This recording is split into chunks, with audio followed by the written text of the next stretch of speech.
What's going on, guys? Welcome back to WWE Network and Chill, where every single week I, Graham Jason Matthews, break down all the original content I watch on the WWE Network. Today we're talking the latest edition of WWE Untold, called Mankind's Hell in a Cell Shocker.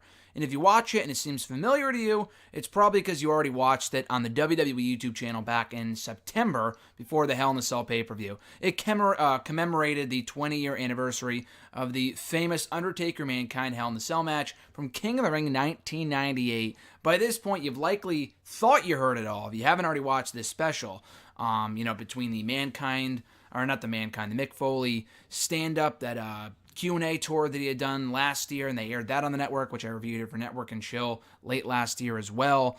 You've probably thought you heard every detail imaginable about this matchup until you saw this. Now, this gives you more inside knowledge of the matchup than ever you thought was imaginable, than you ever thought was possible. There was a lot more things I learned about this match than I had not known before. Maybe it's because I didn't read every Mick Foley novel. Maybe it's because I didn't watch every documentary. But there were a lot of things about the match and a lot of different perspectives that we hear from, including Undertaker himself, on this little special, which I thought was great. But we kick it off with Undertaker calling Mankind a tough son of a gun. And their feud had actually ended a while earlier. They had spent the better part of 2 years feuding on and off, from 96 when the Mankind character debuted, attacking The Undertaker, up until 1997. They had faced off in a variety of matches. So the feud had significantly cooled off by that point, but they still ended up clashing inside Hell in a Cell in the summer of 1998. And Mankind felt that it would be nothing compared to what Taker and Shawn had accomplished months earlier at the, was it No Mercy or whatever pay-per-view it was? Bad Blood, 1997, in the first ever Hell in a Cell match. Mankind fans thought that people had lost interest in his character by that point. He had only debuted 2 years earlier, but again, he felt like he had cooled down significantly by June of 1998. He even said, maybe we can fool people into having a great match, even when we're not. Because they had very good chemistry. But maybe he thought that with the cage stipulation, the cage surrounding them, that okay, we can have a cool match even though we're not actually having a good match. It's all smoke and mirrors. And what we found out here, if you didn't already know this, Undertaker actually fractured his ankle. It actually fractured his ankle before the bout. So he went into this thing injured. It wasn't going to stop him from competing, though. And Mankind talked about how it spoke volumes about The Undertaker, that he was going to go into this thing, this pretty hardcore, extreme matchup, injured, limping, and everything. You would not be able to tell watching the match.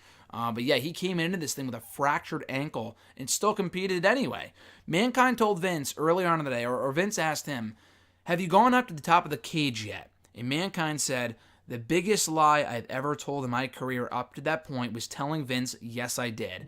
The next biggest lie that he had told in his career up to that point was telling Vince I was comfortable in going to the top of the cage. So he talks about how frightened and how scared shitless he was to climb to the top of that cage. And he really was not going to get it done until he was at the top of the cage, until he was at the top of the cell. He knew that if he went to the top of it to explore it earlier in the day, he likely would not have done that spot that he did later on in the matchup. It's one of those things you just got to go fuck it and do it, and not practice for it, not try it out, just do it. Undertaker, being injured at the time, didn't even know if he can get up there, but he was going to find a way to get up there no matter what.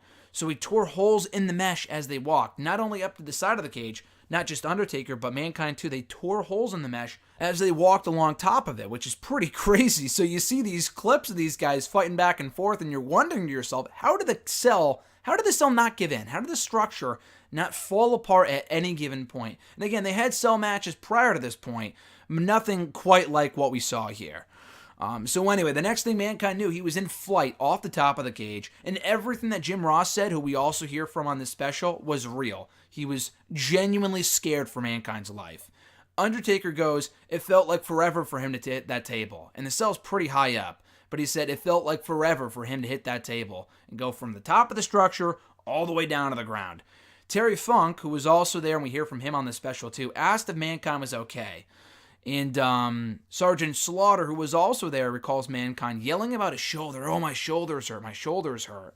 And that was something that they kind of talked about a little later on after the match as well.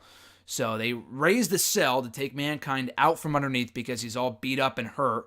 And Undertaker's still on top, and Taker's so in the moment, he doesn't even realize it, doesn't even care. So Mankind gets off the structure, he gets off the top of the stretcher, starts climbing back up like a madman. And he was thankful that he did not have the strength to exchange with The Undertaker, because if he had the strength to exchange, he has no idea what else he would have been able to do. And when I say exchange, I'm talking about like when Taker was punching him, Mankind couldn't punch back because of his shoulder. And had he had that strength, again, he likely would have fallen off the top of the cell if that was the case. So if he took the chokeslam the same way he would have taken any other chokeslam, he would have over-rotated and likely ended his career right then and there by breaking his neck, or God knows what. So when he fell through, Undertaker thought Mankind had a booger in his nose, which ended up being a tooth. Everyone thought it was a booger, but it was actually his tooth, and Mankind thought that he could create a compelling image with that tooth in his nose, an image that still lives on to this very day. And he talked about essentially enduring 2 car accidents with those 2 bumps, with the one off the top of the cell and then the one through the top of the cell to the ring. It was essentially 2 car accidents in one match. And they, Undertaker praised Mankind and his fortitude to continue. Mankind even asked Tim White, who was the referee for the matchup, where the thumbtacks are, even after taking that bump. The guy's a fucking madman. He takes the thumbtack spot anyway. And I don't know who said it, but I wrote it down here in my notes. One of the talking heads, whether it be Taker or Slaughter or maybe even Mankind, I think he had said, it seemed like a suitable way to end that match. So you had the 2 like car accident like spots with Mankind going off the cell, then through the cell, and then he gets slammed on a thumbtacks. For Undertaker, that was what it finally took for Taker to put Mankind away and win the match. It was unbelievable. And Mankind, with the attention to detail, which I'm sure most people weren't thinking, but his foot kicked out ever so slightly to show that he wasn't out of it just yet, at least not completely. So I thought that was great storytelling, but I'm sure the commentators didn't even bring that up, JR and Lawler. I'd have to go back and watch it in its entirety to see if they did bring that up during the course of the match, or at least during the finish. But I thought that was a great attention to detail for Mankind, the person who was kicking out of the move, or at least showing that he could kick out, to show that he wasn't completely defeated. And also, too, he lifted his arm. So have you ever noticed at the end of the match, he lifted his arm to show that, not to really symbolize anything, but to ensure that other people in the audience, didn't see him talking, because he was talking to, I think, Tim White or Slaughter or whoever put him on the stretcher. And he didn't want to be put on 2 stretchers. He was already on a stretcher earlier on in the match when they took him out from the cell to the stage, and that was when he got off, and that was when he led to the, he went back to the top of the structure, whatever. The whole thing was that he didn't want to look vulnerable. So by walking out on his own volition, it made him look more, like he was a fighter, like he wasn't defeated, that he could have kept going if he wanted to. So he goes backstage, he talks to Slaughter about his hurt shoulder. He got stitched up right then and there from all the bumps and bruises that he took in that match. Vince McMahon went up to Mankind afterward, went up to Mick Foley afterward and goes, I appreciate what you did here, but I don't want to see anything remotely like that ever again in my company. I appreciate you putting your body on the line for us, but never do anything like that ever again. JR even said, it was that play that defined the game. It was essentially like in football, like it was the play that defined the game. The Mankind Taker Hell in a Cell match, well, not the greatest cell match of all time, was the one match that people still talk about, watch, reminisce about to this day, because it defined the career of The Undertaker, of Mankind, and even the Hell in a Cell structure itself. Undertaker even mentioned there's only a handful of people that he would open himself up to, and he knew even before the match that he was the right person to do the job. Not do the job like as in lose, but like the perfect person to have in that spot and have that type of match with. He knew that he was doing something right, which is why he went ahead and having that match with Mankind. And they talk about how it was a series of moments that left an indelible image on people's memories, something they would never forget. And it's a moment that, or at least a match, not even the moment of him going off the cell, but like the actual match itself, will outlive both men for years to come. It's a match that will forever be talked about by wrestling fans, a match that will be forever remembered by wrestling fans, even 20 years removed from it. And if people are still talking about it 20 years later, imagine how many more people will be talking about it 20, 40, 60, 100 years from now. If WWE is still a thing, of course, by that point. But Yeah, I thought this was a great mini doc. It's only about 15 to 17 minutes in length. They go really in depth with the match itself.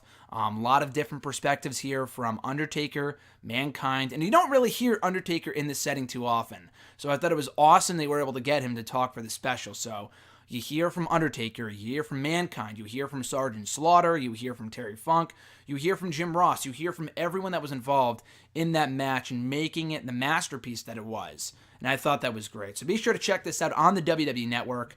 WWE also uploaded it to their YouTube channel back in September, I think. So you can check it out there as well. But again, it's relatively on the short side from 15 to 17 minutes. Well worth the watch when you get a chance. So that is Mankind's Hell in a Cell Shocker, that edition of WWE Untold. Thank you guys for checking out the video. I greatly appreciate it. Be sure to like the video, drop a comment, share the video, and subscribe to the channel for more content. I'll be back on Tuesday with my full review of Total Bellas Season 4, Episode 7 or 8, I believe Episode 8. So check that out coming up here on Network and Chill on Tuesday. Till then, guys, have a great rest of your week. I'm Graham G.S. Matthews, and I'll catch your ass down the road.